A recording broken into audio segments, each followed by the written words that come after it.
అసలు మన ఊరికే వదలకూడదు. ఎందుకురా, మనకెందుకురా ఇదంతా? ఏంటి సార్, చూడ్డానికి బాగానే ఉన్నారుగా, ఓ 10 రూపాయలు ఇస్తే ఏమవుద్ది మీకు? మీకు మనసుందా లేదా? మనసు ఉంటేనే కదరా మనసాక్షి ఉంటుంది. అయితే ఈ అండర్స్టాండింగ్ అనేది లేనందువల్ల ఈరోజు చాలా కుటుంబాలలో ఎన్నో సమస్యలు, ఎన్నో పోరాటాలు, విడిపోవుట, ముక్కలైపోయేటువంటి పరిస్థితులు ఈరోజు కుటుంబాలలో ఏర్పడుతూ ఉన్నాయి.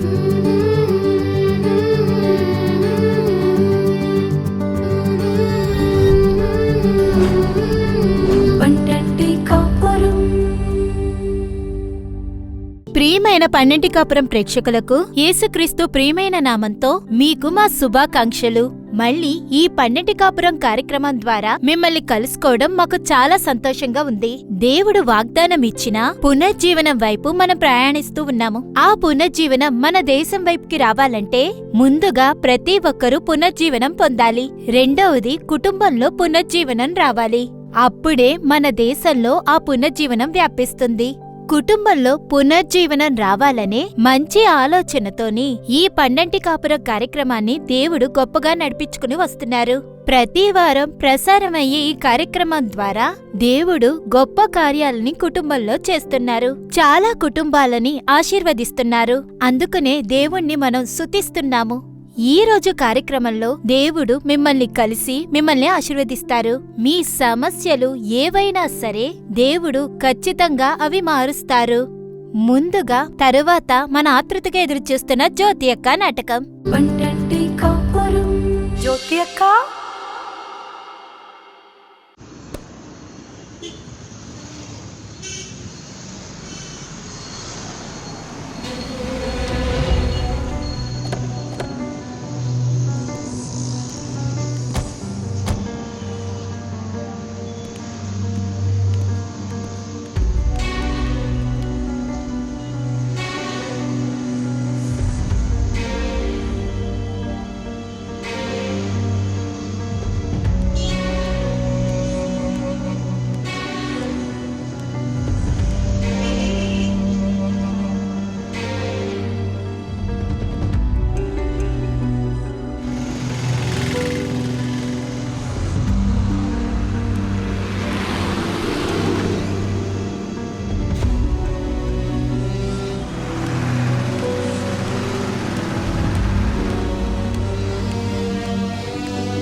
ఎవరై ఉంటారు?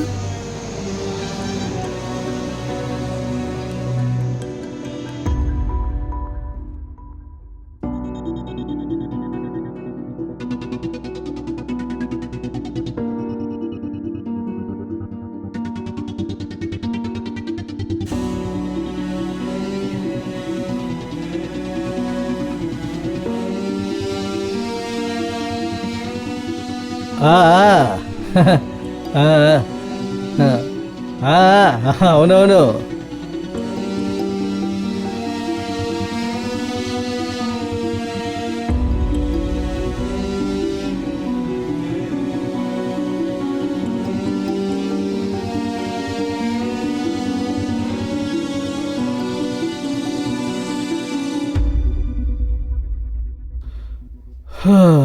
అబ్బా,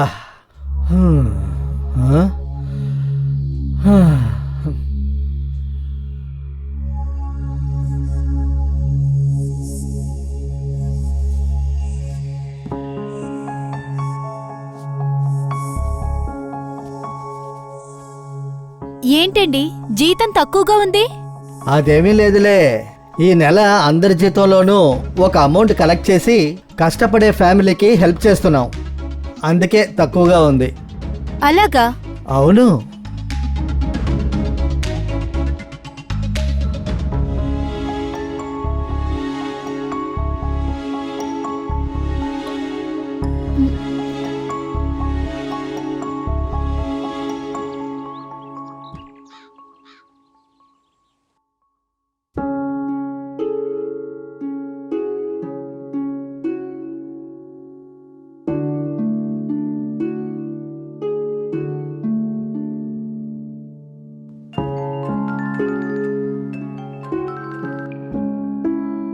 ఏంటి సుధా, ఈ మధ్యన ఫోనే చేయట్లేదు? అమ్మ మీదేనా కోపమా? అదంతా ఏం లేదమ్మా. నేనేదైనా మీతో మాట్లాడితే, అనవసరంగా ఏదైనా మాట్లాడితే అదెందుకనే, అందుకని అమ్మని మర్చిపోతావా ఏంటి? అమ్మా, నేనే టెన్షన్లో ఉన్నాను, మీరొకళ్ళు ఏంటి టెన్షను?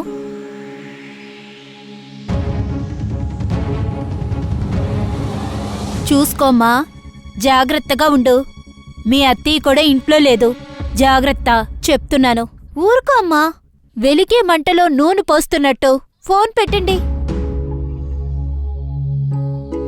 ఇప్పుడు ఇంట్లో రూంలోనే కదా ఉన్నారు.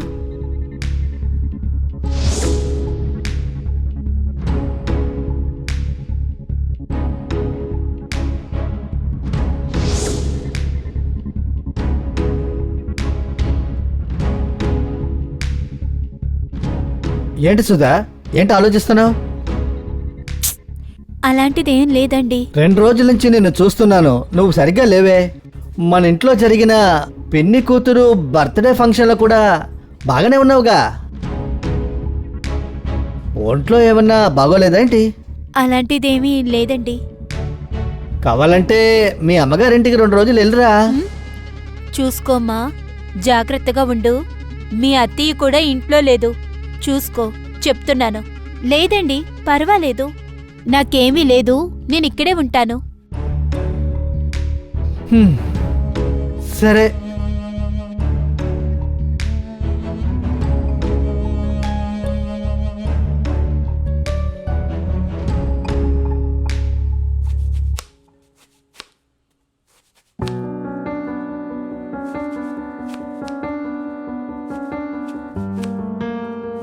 సుధా, ఉమ్, ఇవాళ మధ్యాహ్నం నాకు లంచ్ వద్దు.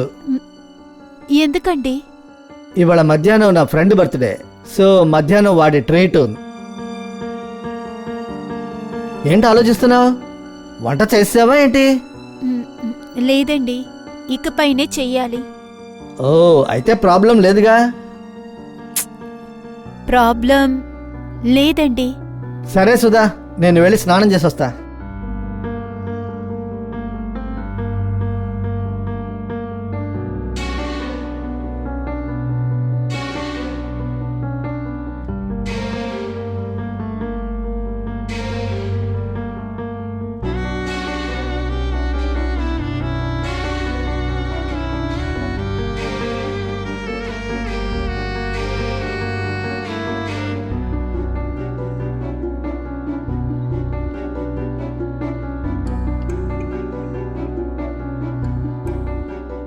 ఏంటి సుధా, ఉమ్, నువ్వు ఇంకా బయలుదేరలేదా?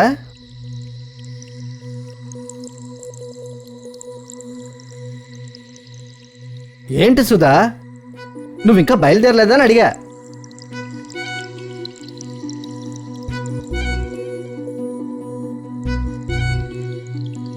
సుధా, నువ్వింకా వంట చేయలేదా ఏంటి? చేయలేదండి. ఏమైంది నీకు? ఏదైనా చూసి భయపడ్డావా ఏంటి?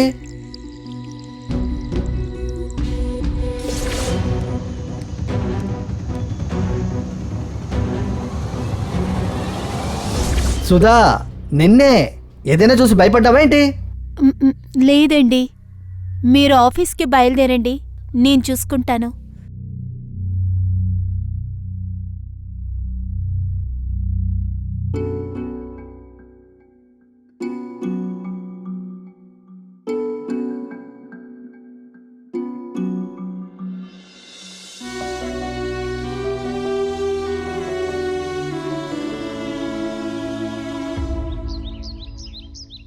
ఏంటమ్మా, ఏదో మాట్లాడాలన్నావు, ఇప్పుడేం మాట్లాడట్లేదు?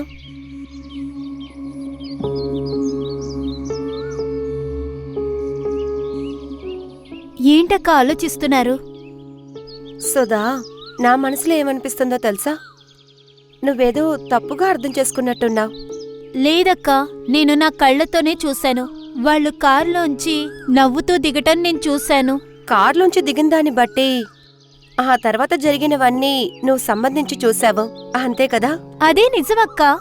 సరే అమ్మా, నిజంగానే ఉండని. నేను చెప్పేది విను. ఆ కార్ సంఘటనని మర్చిపో.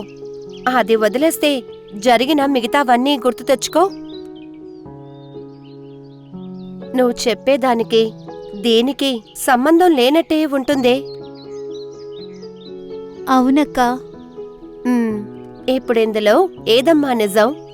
నువ్వు చెప్పిందా లేక నేను చెప్పిందా? నాకు చాలా కన్ఫ్యూజ్ గా ఉందక్కా. అలా ఉంటేనే తెలుస్తుంది.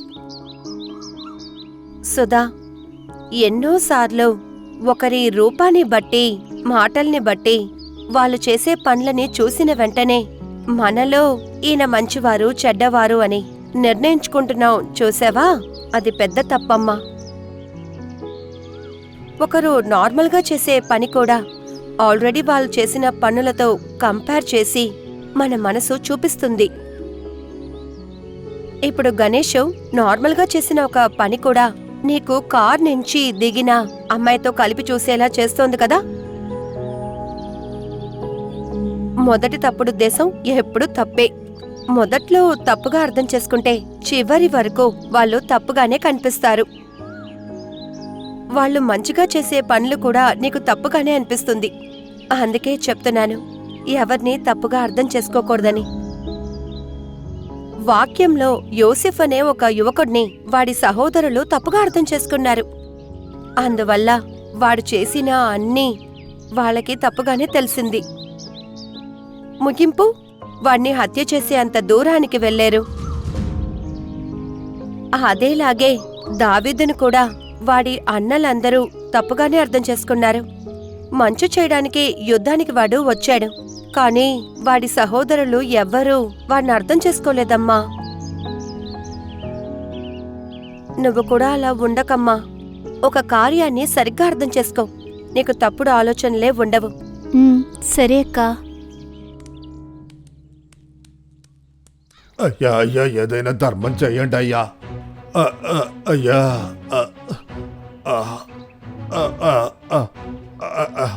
భిక్షాడితన్ని అసలు మన ఊరికే వదలకూడదు. అయ్యా, ఎందుకురా, మనకెందుకురా ఇదంతా? పాపం రాయన, ఇప్పుడు నువ్వు వస్తావా లేదా? వెళ్ళవయ్యా, ప్రాణాలు తీస్తా ఉంటావు. పో పో పోతులకు పో. ఎప్పుడు చూసినా అడుక్కోవడమే పని. పో.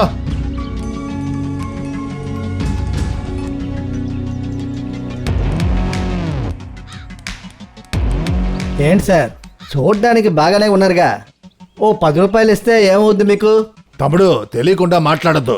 అంతా చూస్తూనే ఉన్నాం. మీకు మనసుందా లేదా? మనసు ఉంటేనే కదరా మనసాక్షి ఉంటుంది. మాట్లాడేశారా? ఇక నేను కాస్త మాట్లాడినా? నిన్న ఆయన వచ్చాడు. నేను జాలిపడి 100 రూపాయలు ఇచ్చాను. నేను ఇచ్చిన డబ్బుని ఇంటికి తీసుకెళ్లి ఇస్తాడనుకుంటే సారా కొట్టుకెళ్ళి సారా తాగుతున్నాడు. సరే, ఇప్పుడు చెప్పండి, అతనికి నేను డబ్బు ఇవ్వాలా వద్దా? అందుకే అతన్ని తిట్టారా సార్? అవునయ్యా. సారీ సార్, మేము మిమ్మల్ని తప్పుగా అర్థం చేసుకున్నాం. నేను సారీ మిమ్మల్ని సార్. తప్పుగా అనుకోలేదయ్యా. No problem. మేము వెళ్తాం సార్.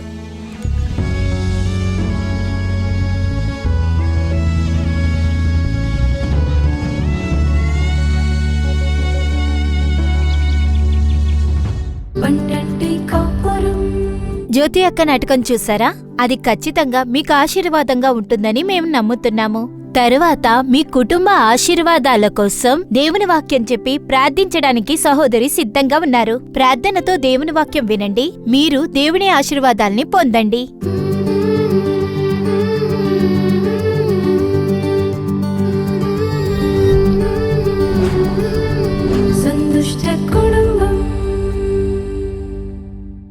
క్రీస్తు యందు ప్రియమైన వార్లారా, యేసుక్రీస్తు యొక్క తీయటి నామమున మీ అందరికీ ప్రియమైన శుభాకాంక్షలు తెలుపుకుంటున్నాను.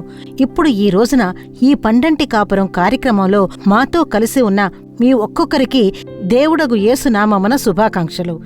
ఈ రోజున మనం దేనిని ధ్యానించి ప్రార్థించబోతున్నాము అంటే తప్పుగా అర్థం చేసుకోవడం, మిస్అండర్స్టాండింగ్ అంటేనే మ్యాక్సిమం వచ్చేది భార్యాభర్తల మధ్య. చూడండి, భార్యాభర్త ఆ కుటుంబ జీవితము అందంగా మార్చేది, గొప్పగా మార్చేది, తీయగా మార్చేది అండర్స్టాండింగే. అయితే ఈ అండర్స్టాండింగ్ లేనందువల్ల ఈరోజు చాలా కుటుంబాలలో ఎన్నో సమస్యలు, ఎన్నో పోరాటాలు, విడిపోవట, ముక్కలైపోయేటువంటి పరిస్థితులు కూడా ఈ రోజుల్లో కుటుంబాలలో ఏర్పడుతూ ఉన్నాయి. అయితే దేవుడు దీని గురించి ఏం చెప్తున్నారు అంటే, లేఖనం ప్రకారం మనం జీవించాలి కదా. లేఖన వచనం ఏం చెప్తుంది కుటుంబం గురించి? 1 కొరింథీయులకు 1వ అధ్యాయము 10వ వచనం ఏం చెబుతుంది అంటే, మీరందరూ ఏకభావంతో మాట్లాడవలెననియు, మీలో కక్షలు లేక ఏక మనస్సుతో ఏక తాత్పర్యముతోనూ మీరు సన్నుద్ధులై ఉండవలెననియు మన ప్రభువైన క్రీస్తు పేరిట మిమ్మల్నందర్నీ వేడుకొనుచున్నాను. ఈ విధంగా పౌలు అపోస్తలుడు కుటుంబాలకి ఒక సలహాగా రాసి ఉన్నారు. అయితే మీరందరూ భార్య, భర్త, పిల్లలు కుటుంబంలో మనం ఎలా ఉండాలి అంటే ఏక మనసుతో ఉండాలంట, ఏక తాత్పర్యంతో ఉండాలంట, కక్షలనేవి లేకుండా ఉండాలంట. ఆ విధంగా మనం చక్కగా ఉండాలని ఆయన బుద్ధి చెప్తూ రాస్తూ ఉన్నారు.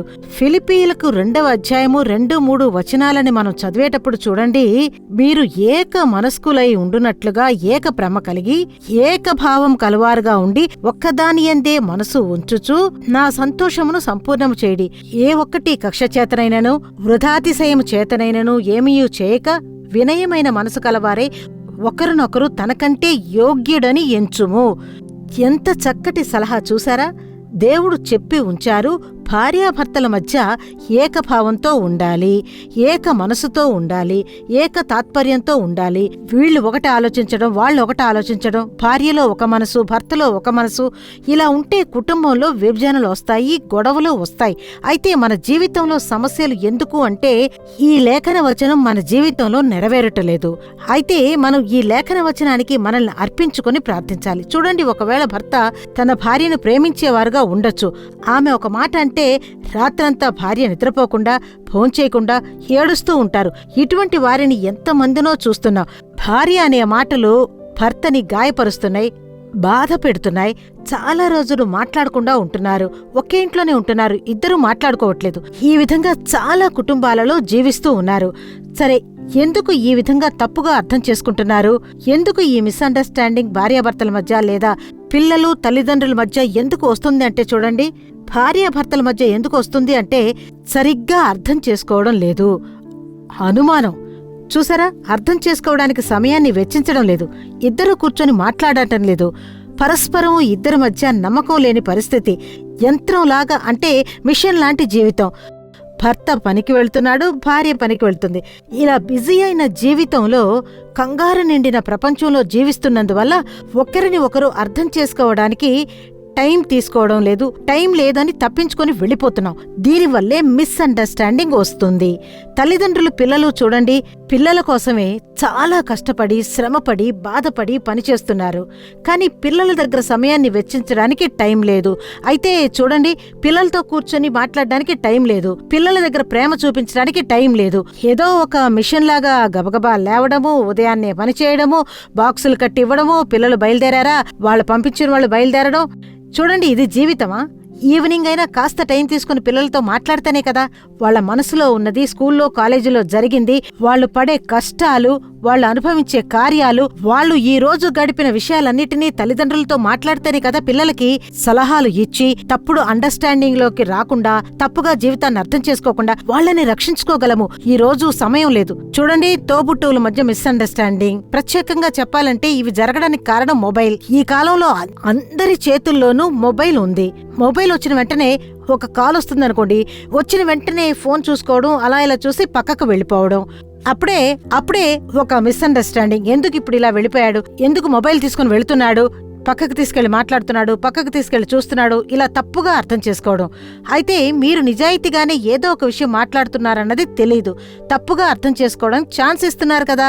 ఈ మొబైల్ వల్ల చాలా విషయాలు, చాలా మిస్అండర్స్టాండింగ్స్ వస్తున్నాయి పిల్లలు తల్లిదండ్రుల మధ్య. అయితే ఈ ఏక మనసుని, ఏకాగ్రతని, ఏక తాత్పర్యాన్ని, మంచి సలహాని, మంచి ప్రేమని దోపిడీ చేసే విధంగా అపవాది మన చుట్టూ తిరుగుతున్నాడు. ఎవరిని మింగుదామా అని వెతుక్కుంటూ వాడు తిరుగుతున్నాడు అని లేఖనం చెబుతూ ఉంది. అయితే మనం ఏదో ఒక రకంగా కొంచెం చోటిచ్చాము అంటే ఆకుపై చేసుకుని వాళ్ళ మనసుని అలా క్యాప్చర్ చేసి వ్యత్యాసమైన ఆలోచనల్ని తప్పుగా అర్థం చేసుకోవడాన్ని ఏర్పరిచి, సమస్యలను ఏర్పరిచి, విభజనలు ఏర్పరుస్తున్నాడు. జాగ్రత్తగా ఉండాలి. సరే, ఇటువంటి మిస్అండర్స్టాండింగ్ ని మనం ఎలా అధిగమించడం, ఆ విషయాన్ని మనం చూసామంటే ముందుగా దేవుని సమూహంలో ఉంచి మీరు ప్రార్థన చెయ్యాలి. భార్య కావచ్చు, భర్త కావచ్చు, పిల్లలు కావచ్చు, ప్రార్థించాలి. భార్య గాని, భర్త గాని, పిల్లలు గాని ఏం చెబుతున్నారు అనే విషయాన్ని కాస్త జాగ్రత్తగా వినండి. ముందు ప్రార్థించాలి. రెండవది, దీన్ని అధిగమించాలి. అంటే మన శ్రద్ధగా వినాలి. వాళ్ళు ఒకటి చెప్పడానికి ముందు మనం 10 మాట్లాడి అర్థం చేసుకోవడానికి చోటు ఇవ్వట్లేదు. వాళ్ళు ఏం చెప్పబోతున్నారన్నది పూర్తిగా వినడం లేదు. చూడండి, నేను చెప్పేది కరెక్టు, నేను చెప్పేలా చెయ్యి, ఆ విధంగా వాళ్ళు చెప్పడానికి వచ్చిన దాన్ని చెప్పనివ్వకుండా నోరు మూయించేస్తున్నారు. తర్వాత చూడండి, వివాదం వస్తుంది. అంటే ఆర్గ్యుమెంట్ రావడానికి ముందు ఓర్పుగా ఉండాలి. ఒకవేళ భర్త ఆర్గ్యుమెంట్ చేయడానికి వస్తే భార్య ప్రశాంతంగా ఉండాలి. భార్య ఏదైనా టెన్షన్తో మాట్లాడితే భర్త మౌనంగా ఉండాలి. ఎవరో ఒకళ్ళు మౌనంగా ఉండి వదిలేయాలి. అప్పుడే ఏం జరుగుద్ది, సమాధానం వస్తుంది. చూడండి, అండర్స్టాండింగ్ లేని జీవితము అంటే సరిగ్గా అర్థం చేసుకోకుండా ఉన్న ఒక జీవితము తెడ్డు లేని ఒక పడవలాంటిదంట. కాసేపు నీళ్లలో తేలుతూ ఉండొచ్చు, కాని చాలా దూరం తెడ్డు లేకుండా వెళ్ళలేం కదా. అయితే తెడ్డు అనేది అండర్స్టాండింగ్. అయితే ఆ తెడ్డు ఉంటేనే దాని ఆసరాతో ఇది ముందుకు వెళుతుంది. అయితే అండర్స్టాండింగ్ లేనందువల్ల చాలా కుటుంబాలు కలిసి జీవించాల్సిన పిల్లలు విడిపోతూ ఉన్నారు. జాగ్రత్తగా ఉండాలి. చూడండి, ఒక సహోదరి ఒక విషయం చెప్పారు. వాళ్ళ కుటుంబంలో భార్యాభర్తల మధ్య ఏర్పడిన ఒక కార్యాన్ని చెప్పారు. ఆమె ఒక చోట పనిచేస్తున్నారు, భర్త ఇంకొక చోట పనిచేస్తున్నాడు. అప్పుడు ఆ సహోదరి భర్త యొక్క బంధువుకి వివాహం జరిగింది. అయితే ఆ పెళ్లికి వెళ్లాలని భర్త భార్యతో నువ్వు రేపు లీవు పెట్టు అని చెప్పినప్పుడు అతని భార్య వెళ్లి లీవు అడిగినప్పుడు అదే రోజున ఆ ఆఫీసులో ఒక ముఖ్యమైన మీటింగు ఉంది. ఈమె ఆ బాధ్యత వహిస్తుంది. ఆమె లేకుండా అక్కడ కష్టము. అందువల్ల మేనేజరు లీవ్ ఇవ్వను అన్నారు. అప్పుడు ఈమె వచ్చి చెప్పిందంట, నేను రాలేకపోతున్నాను, లీవ్ ఇవ్వనన్నారు, ఒక ముఖ్యమైన మీటింగ్ ఉందట. చెప్పిన వెంటనే భర్త చెప్తున్నాడు, చూసావా, నీ బంధువులైతే ఈ పాటికి నువ్వు వెళ్తావు కదా, ఇది నా బంధువులని చెప్పినందువల్ల నేను లీవ్ పెట్టలేను, పెళ్లికి రాలేను అంటున్నావు. నీకు పెళ్లికి రావడం ఇష్టం లేదు, ఎందుకంటే వాళ్ళు నా బంధువులు. చూసావా, నువ్వు రావట్లేదు. అలాగని ఇద్దరి మధ్య గొడవ. కానీ నిజమైన కారణం ఏమిటి? ఆ భార్యకు అక్కడ లీవు దొరకలేదు. ఆమె ఆఫీసులో ముఖ్యమైన మీటింగు. ఆ విషయాన్ని భర్త అర్థం చేసుకోలేకపోతున్నాడు. అర్థం చేసుకున్న భర్త అయితే, సరేనమ్మా నువ్వు వెళ్ళిరా, నేను వెళ్ళొస్తానులే అని చెప్తాడు. అదే అండర్స్టాండింగ్. ఈ విధంగా జరుగుతుంటాయి. చూడండి, అత్తాకోడళ్ల మధ్య ఒక సంఘటనని నేను విన్నాను. ఒక సహోదరి చెప్పింది, ఒక చిన్న ఆఫ్టర్ ఆల్ మ్యాటరే. చూడండి, ఈ సహోదరి భోజనం చేసిన తర్వాత ప్లేటు కడగడం కోసం సింక్ దగ్గరకు వెళ్లారు. అక్కడ కడగకుండానే ఒక ప్లేట్ ఉంది, ఎంగిలిది. అది ఆ అత్తగారు తిన్న ప్లేటు. అయితే అది ఎప్పుడు తిని పెట్టారో తెలియదు, ఎండిపోయి ఉంది. ఈ సహోదరి తను తినిన ప్లేటును కడిగి ఆ ప్లేటును తీసి కడుగుదాం అనుకున్నప్పుడు అది ఎండిపోయి ఉన్నందువల్ల సరే కాస్త నానుతుందని నీళ్లు పోసి ఉంచి ఆమె వచ్చేసింది. ఇది చూస్తూ ఉన్న అత్తగారు వెంటనే తన కొడుకు దగ్గరకు వెళ్లి, చూసావరా, నీ భార్య నా ప్లేటును కడగకుండా తన ప్లేటు మాత్రం కడుక్కొని వచ్చేసింది, నాది చూసి వచ్చేసింది. అదే వాళ్ళ అమ్మైతే కడగకుండా వచ్చేస్తుందా? ఇదొక చిన్న విషయం. ఈ అమ్మాయి దగ్గర ఎందుకు కడగలేదు అని అడిగితే అది ఎండిపోయింది, నానబెట్టాను, నీళ్లు పోసుంచాను చెప్తే అయిపోద్ది. కానీ తప్పుడు అండర్స్టాండింగ్. ఇదే ఈ రోజు చాలా కుటుంబాలలో. నాకు ప్రియమైన దేవుని బిడ్డలారా, ఆలోచించండి, అర్థం చేసుకోవడానికి టైం తీసుకోండి, సమయాన్ని ఇవ్వండి. చూడండి, వదులుకోవడం అనేది వేరు, వదిలి వెళ్లిపోవడం అనేది వేరు. కావున వదులుకొని జీవించాలి. భార్య భర్త కావచ్చు, అత్తా కోడళ్లు కావచ్చు, పెద్దవాళ్ళకి వదిలేయండి, చిన్నపిల్లలకు వదిలేయండి, భార్యకు భర్త వదిలేయండి. భర్త భార్యకు వదిలేటప్పుడు అది సంతోషమైన జీవితంగా ఉంటుంది. వదిలినవాడు చెడిపోడు అని చెప్తుంది. అదే నిజమండి. వదిలేశామంటే మనం చెడిపోము, మన కుటుంబం చెడిపోదు, జీవితం నాశనం అవ్వదు. అది సరిగ్గా ఉంటుంది, సమాధానంగా ఉంటుంది. అందువల్ల ఇది తొందరపడే కాలమే, ఇది ఫాస్ట్గా ఉండే వరల్డే, అన్నీ ఫాస్టే. కానీ దయచేసి భార్యాభర్తలు పిల్లలు కూర్చొని మాట్లాడి దానికి సమయాన్ని ఇవ్వండి. ఇటువంటి మిస్అండర్స్టాండింగ్ రాకుండా ఉండాలి అంటే దయచేసి మీరు కుటుంబం అంతా కూర్చొని మాట్లాడడానికి సమయాన్ని వెచ్చించండి, దానికి సమయాన్ని ఇవ్వండి. దేవుని సమూహంలో ఆలోచించి ప్రార్థించండి. దేవుడికి ఏదైనా సరే తెలియపరచండి. ముందుగా విషయాన్ని దేవునికి తెలియజేసి ప్రార్థించినప్పుడు సమాధానం వస్తుంది. చేస్తారా? దేవుని సమూహంలో మనల్ని అర్పించుకుని ప్రార్థన చేద్దామా? అందరూ కనులు మూసి దేవుని సమూహంలో ఈ కార్యం కొరకు మనల్ని అర్పించుకుందాం. మంచి తండ్రి, ఈ మంచి సమయం కొరకు స్తోత్రం తండ్రి. మీ బిడ్డలతో మీరు మాట్లాడారయ్యా. మంచి సహోదరునితో మీరు మాట్లాడారు, మంచి సహోదరితో మీరు మాట్లాడారు, బిడ్డలతో మీరు మాట్లాడారయ్యా. యెహోవా, మిమ్మల్ని స్తోత్రిస్తున్నామయ్యా. తప్పుగా అర్థం చేసుకోవడంతో కుటుంబంలో కలత చెంది ఉన్న పిల్లలు తమ కార్యాలను తెలుసుకొని అర్పించుకునే పిల్లలకి మీరు సహాయం చెయ్యాలని నేను ప్రార్థిస్తున్నానయ్యా. ఏ కార్యాలలో దేవుడా మిస్అండర్స్టాండింగ్ లో ఉన్నారో ఈ రోజు ఆ కార్యములను సరిచేయడానికి తమను అర్పించి ప్రార్థించే ప్రతి బిడ్డకి కనికరము చూపండి. వారి యొక్క స్వభావంలో, వారి గుణగణాలలో, వారి నడవడికలో ఒక మార్పునివ్వండి. మాటలలో ఒక మార్పునివ్వండి అయ్యా. ప్రతి ఒక్కరిలో మంచి అండర్స్టాండింగ్ ఇవ్వండి. విశేషంగా భార్యాభర్తల మధ్య మంచి అండర్స్టాండింగ్ ఇవ్వండి దేవుడా. దుష్ట శత్రువు పిల్లల జీవితంలోనికి ప్రవేశించి ఈ తప్పుడు అర్థాన్ని తీసుకొచ్చి కుటుంబాలను విడదీయాలని సంచరిస్తున్న ఆ శత్రువు క్రియలన్నీ కూడా నాశనం అవ్వాలి. ప్రతి భర్త భార్యలో, తల్లి తండ్రులు పిల్లల్లో, అత్త కోడళ్లలో, బంధువుల మధ్య మంచి ఐక్యతను ఇచ్చెదరుగాక. కుటుంబాలన్నింటిలోనూ ఆ ప్రేమని, ఐక్యతను, ఆ మంచి అండర్స్టాండింగ్ని యెహోవా ఆజ్ఞాపిస్తూ ఉన్నందుకు మీకు స్తోత్రము. మీ ప్రేమగల హస్తంలోనికి అప్పగించి ప్రార్థిస్తున్నాము.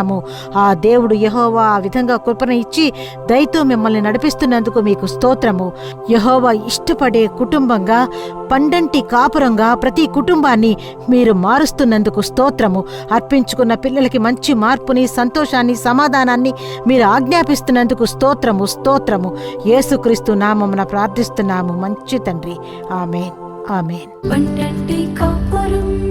ప్రియమైన వారలారా, ఈ రోజు కార్యక్రమం మీకు ఆశీర్వాదంగా ఉందని మేము విశ్వసిస్తున్నాము. మీరు పొందిన మేళ్లను, ఆశీర్వాదాలను మాకు తెలియజేయండి. మీ ప్రార్థన అవసరాలు ఏదైనా సరే అది మాకు ఈమెయిల్ ద్వారాను, ఉత్తరం ద్వారాను మాకు తెలియజేయండి. మీకోసం ప్రార్థించడానికి, సలహా ఇవ్వటానికి సహోదరు మోహన్ సి లాసెస్ గారు, దేవుని పరిచారకులు సిద్ధంగా ఉన్నారు. రేపు శనివారం టీవీలో ఇంకా Jesus reading social media platform లో టెలికాస్ట్ అయ్యే ప్రార్థిద్దాం రండి కార్యక్రమం తప్పకుండా చూడండి. మళ్ళీ వచ్చే వారం ఇదే కార్యక్రమంలో కలుసుకుందాం. అంతవరకు దేవుని కృప మీపై ఉండుగాక.